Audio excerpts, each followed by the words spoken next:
आई सुवासन लीजिए तेज पुंजवल लीजिए। परमात्मीय श्री सिया रघुनाथ गाथा जनों, देवियों, प्यारे नन्हे बच्चों, अनंत कल्याण गुण संपन्न अकारण करुण करुणालय असरन सरन आरति हरन सर्वतंत्र स्वतंत्र सर्वाधार कर्तुम अकर्तुम अन्यथा कर्तुम समर्थ श्री दशरथनंदन श्री कौशल्यानंद वर्धन श्री रामभद्र जी एवं श्री विदेह राज वैजयंती श्री किशोरी जी की संयुक्त महती कृपा से हम लोग श्रीराम कथा के सायंकालीन सत्र में उपस्थित हैं। प्रभु की मंगलमयी कथा हम लोग श्रवण करने जा रहे हैं। इससे पहले विनम्र निवेदन है सबसे कि कथा बोलने की शक्ति और सुनने समझने की शक्ति को प्राप्त करने के लिए आगे पीछे के क्रम से प्रभु के पावन नाम का संकीर्तन करते हैं। तत्पश्चात अपनी अल्प बुद्धि से प्रभु की मंगलमयी कथा का गान करेंगे। सीताराम जय सीताराम, सीताराम जय सीताराम, सीताराम जय सीताराम, सीताराम जय सीताराम, सीताराम जय सीताराम, सीताराम जय सीताराम, सीताराम जय सीताराम, सीताराम जय सीताराम, सीताराम जय।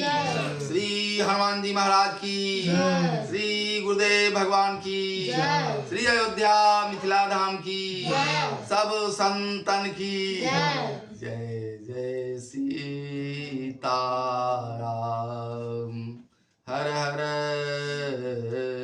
महादेव। आज के प्रकरण में हम लोग गणपति गणेश की वंदना को श्रवण करेंगे जो सोरठा से प्रारंभ हुआ है। सोरठा से श्री गोस्वामी जी महाराज ने वंदना प्रकरण शुरू किया। उन्होंने प्रतिज्ञा की थी भगवान शंकर के आदेश अनुसार कि मैं भाषा में काव्य की रचना करूंगा। मंगलाचरण संस्कृत के श्लोकों में करने के पश्चात अब भाषा में लिखने जा रहे हैं। भाषा का पहला सोरठा है।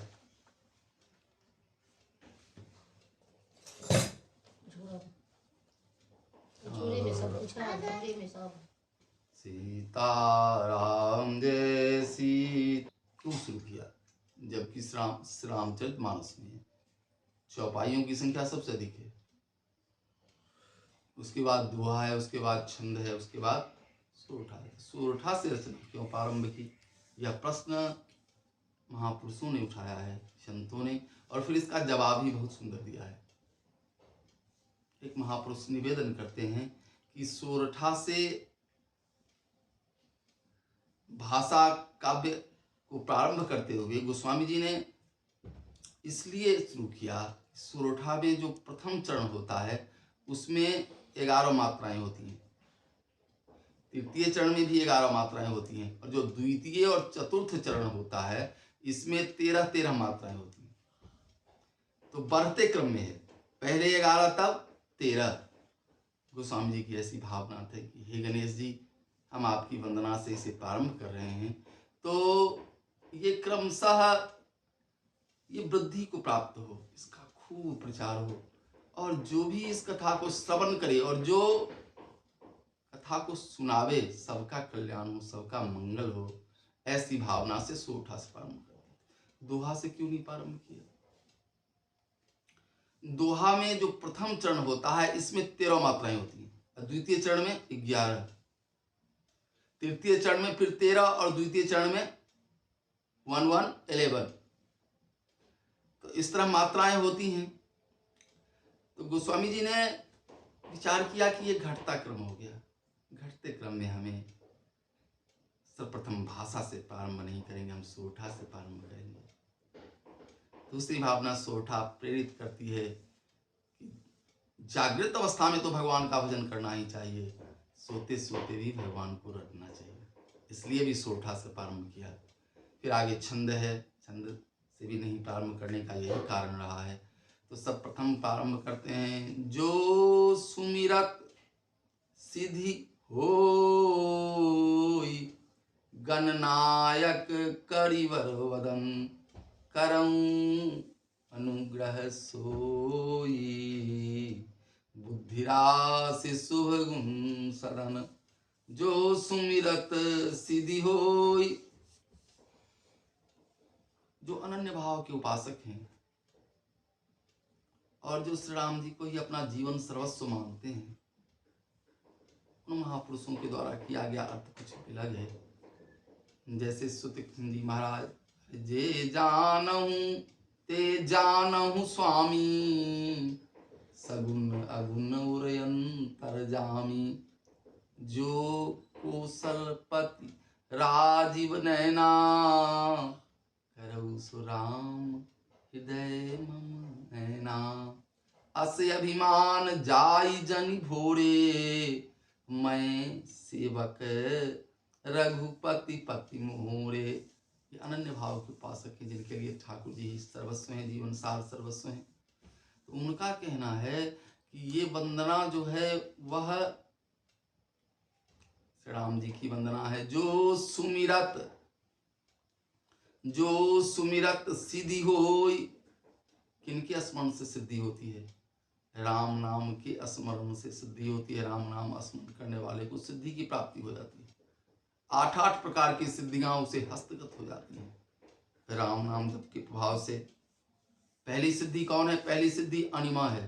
अनिमा का अर्थ है कि एकदम अणु के समान बनकर किसी भी पदार्थ में घुस सकते हैं, ऐसी क्षमता उत्पन्न हो जाती है, ये अनिमा सिद्धि है। दूसरी सिद्धि महिमा सिद्धि है। महिमा सिद्धि में जो सिद्धि प्राप्त व्यक्ति होता है वह अपने आप को बहुत बड़े रूप में प्रकट कर देता है।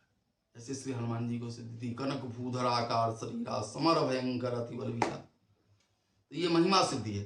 तीसरी सिद्धि गरिमा सिद्धि है।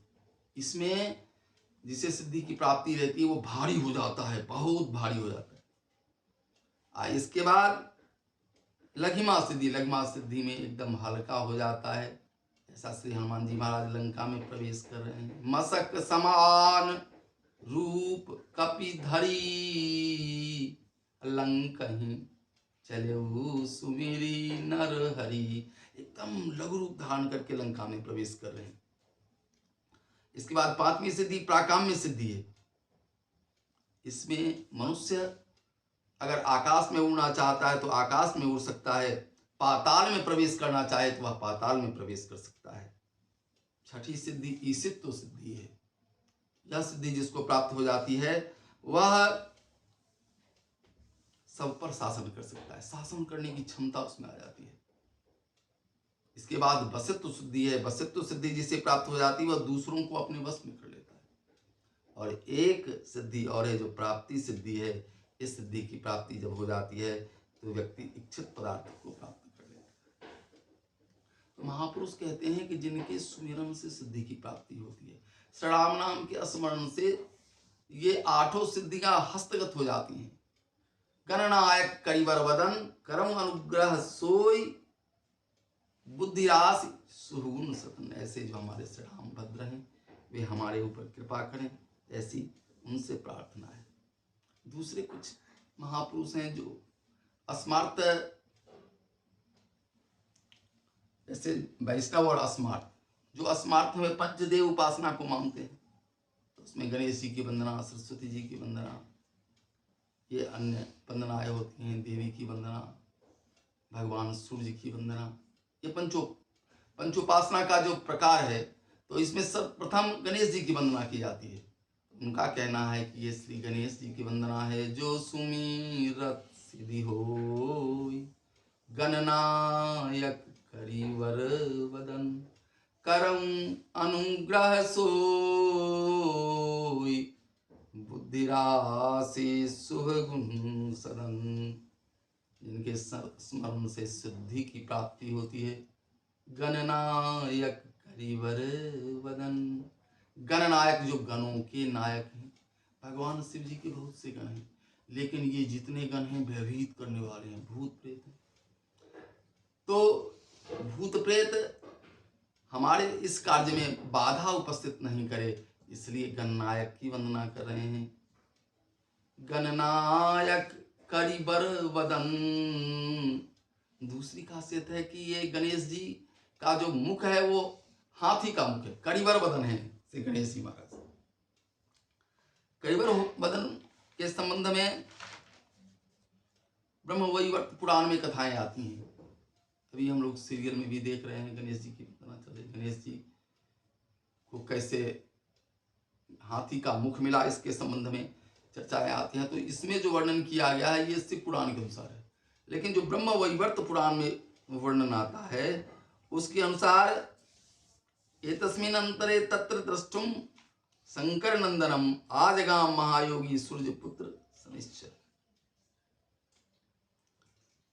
जब पार्वती मैया के घर गणेश जी का जन्म हुआ, अपने शरीर में उबटन लगा रही थी और उससे जो शरीर से वो मैल निकला, उससे उन्होंने सुंदर स्वरूप बनाया और उस स्वरूप में प्राण फूंक दिया। श्री गणेश जी के रूप में वह स्वरूप सामने प्रकट हो गया।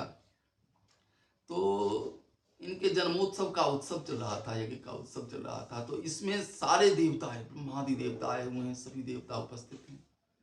और इसी अवसर पर सब गणेश जी को आशीर्वाद देते हैं और आशीर्वाद देकर जा रहे हैं। इसी अवसर पर सूर्यपुत्र शनिदेव भी आते हैं, ब्रह्मा विष्णु महेश की आज्ञा से आते हैं और आकर पार्वती जी के महल में प्रवेश करते हैं। ब्रह्मवैवर्त पुराण में वर्णन है, एतस्मिन् अंतरे तत्र द्रष्टुम शंकर नंदनम आजगाम महायोगी सूर्यपुत्र शनैश्चरः अत्यंत नम्र वदन ईशन मुदित लोचन। पार्वती जी के महल में आकर के एक कोना में बैठ जाते हैं और सिर नीचा कर लेते हैं। पार्वती जी ने देखा कि सब देवता आए हैं तो मेरे पुत्र को आशीर्वाद दिए हैं, लेकिन शनिदेव कोना में क्यों छिप के बैठ गए हैं और अपना सिर क्यों नीचा किए हुए हैं। शनिदेव की तरफ आते हुए पार्वती माता ने कहा कि शनिदेव कथमा नम्र वक्तस्त्वं श्रोतुमिच्छामि सांप्रतं किं न पश्यसि मां साधु बालकं वा ग्रहेश्वर। पार्वती जी ने कहा कि हे शनिदेव, आप हमारी ओर, हमारे पुत्र की ओर क्यों नहीं देखते हैं? क्या कारण है आपके नहीं देखने का? शनिदेव ने अपने पत्नी के श्राप की कथा सुनाई। शनिदेव भगवान के भजन में एकदम तल्लीन थे, इतना तल्लीन हो जाते थे कि पत्नी की ओर देखते ही नहीं थे। पत्नी क्रुद्ध हो गई और पत्नी ने श्राप दिया कि अब तुम किसी की ओर भी देखोगे तो उसका सिर कट जाएगा, इसलिए तुम्हारा देखना अच्छा नहीं होगा। शनिदेव ने कहा कि मेरी पत्नी ने मुझे श्राप दिया है माँ, मैं आपके पुत्र को नहीं देख सकता। तो पार्वती जी ने कहा तुम एकदम निशंक भाव से देखो, डरने की कोई बात नहीं, तुम देखो। तब शनिदेव ने अपने नेत्र के कोर से ऐसे थोड़ा छिप करके देखा और देखते ही गणेश जी का सिर कटकर गिर गया। बोलिए सियावर रामचंद्र भगवान की जय। तो इस तरह की कथा ब्रह्मवैवर्त पुराण में आती है। तो वैवर्त पुराण में कथा है कि शनिदेव के देखने से सिर कट गया, लेकिन शिव पुराण की कथा है, शिव पुराण की कथा है कि साक्षात भगवान शिव ने ही अपने त्रिशूल से गणेश जी का सिर काट दिया। इसकी कथा ऐसे आती है कि एक बार पार्वती जी के मन में इच्छा हुई ये शिव जी के गण जो हैं शिव जी की सेवा में लगे रहते हैं। मेरा भी कोई एक गण होना चाहिए, ऐसा गण हो जो मेरी बात को माने और मेरी सेवा करे। तो उन्होंने अपने शरीर के मैल से जो है गणपति को उत्पन्न किया और सुंदर सा स्वरूप बनाया। सुंदर स्वरूप बन के तैयार गणेश जी का हो गया और गणेश जी से कहा कि पुत्र मैं स्नान करने जा रही हूँ, कोई भीतर महल में प्रवेश नहीं करे, इसका पूरा पूरा ध्यान रखना। गणेश जी दरवाजे पर खड़े हो गए, रक्षा करने लगे और पार्वती मैया स्नान करने चली जाती हैं। इसी बीच भगवान शंकर अपने गणों के साथ आते हैं और भीतर प्रवेश करना चाहते हैं। गणेश जी ने रोक दिया। गणेश जी पहचानते नहीं थे कि अभी अभी ये तो इनका प्रादुर्भाव हुआ है। बोले कि मुझे भीतर प्रवेश करने दो। तो गणेश जी ने कहा मैं भीतर घुसने नहीं दूंगा, क्योंकि माँ का आदेश है, आप लोग बाहर बैठो। भगवान शंकर बाहर चले गए और इधर बकझक प्रारंभ हो गई गणों के साथ। बाद में गणों के साथ भी भीषण युद्ध हुआ। ब्रह्मा जी समझाने आए तो ब्रह्मा जी की दाढ़ी नोच दी, कुछ उल्टा पलटा कर दिया।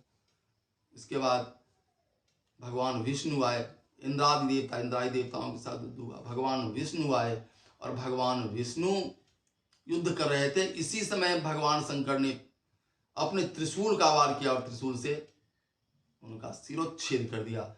गणेश जी का सिर कटकर धरा पर गिर गया। जब धरा पर गिर गया तो पार्वती जी अत्यंत क्रोधित हो गई। सव्यलोचन कोणेन, जय जय, अत्यंत क्रोधित हो गई। अब उन्होंने कहा कि मैं संहार कर दूंगी सबका। एकदम विकराल रूप धारण कर लिया पार्वती जी ने। क्रोध से थर थर कांप रही हैं और सब कुछ संहार करने के लिए प्रवृत्त हो रही हैं। तब जाकर के सबने प्रार्थना की तो पार्वती जी ने कहा मत्पुत्रो यदि जीवेत तदा संहरणम नहीं यथा हि भवतां मध्ये पूज्योयम च भविष्यति। कहा कि यदि मेरा मरा हुआ पुत्र जीवित हो जाएगा और आप सबों में उसकी पूजा सबसे पहले होगी तो मैं संहार करना बंद कर दूंगी, नहीं तो मैं संहार करूंगी, मैं संहार बंद नहीं करूंगी। भगवान विष्णु चल पड़े और देखा कि एक हाथी का सिर जो है, हाथी सोया हुआ है, एक दांत वाला, एक दंत, बस हाथी का सिर काट कर ले आए। अब पार्वती जी की गोद में जो बालक था उस बालक से जोड़ दिया सिर को। इस तरह वह बालक पुनर्जीवित हो गया। देवताओं ने उसे ढेर सारा आशीर्वाद दिया और आशीर्वाद देकर कहा कि आपकी पूजा अब सबसे पहले हुआ करेगी। सीताराम जय सीताराम, सीताराम जय श्री। चंदन, दुर्वा, पुष्प आदि अर्पण करने के बाद आपको नैवेद्य अर्पण करता है, आपको लड्डू भोग लगाता है और इसके बाद आरती प्रदक्षिणा आदि करता है। तो मैं आशीर्वाद कर देती हूँ कि तस्वै सकलाम सिद्धिर भविष्यति, उसको सारे सिद्धियों की प्राप्ति हो जाएगी, वह व्यक्ति सिद्ध हो जाएगा। इस तरह सिद्धि की प्राप्ति जो है नहीं है, तो इसके लिए यह आवश्यक है कि हम गणपति की वंदना करें, गणपति का पूजन करें। सबसे पहले जो पूजन की परिपाटी है, पाद्य अर्घ्य आचमन स्नान के बाद वस्त्र अर्पण करें। वस्त्र के बाद गणेश जी को फूल की माला चढ़ावें, सिंदूर लगा दें, दूर्वा चढ़ावें और तत्पश्चात नैवेद्य भोग लगाते हुए आरती प्रदक्षिणा आदि करके उनसे आशीर्वाद प्राप्त कर सिद्धि की प्राप्ति आप कर सकते हैं। सीताराम जय सीताराम, सीताराम जय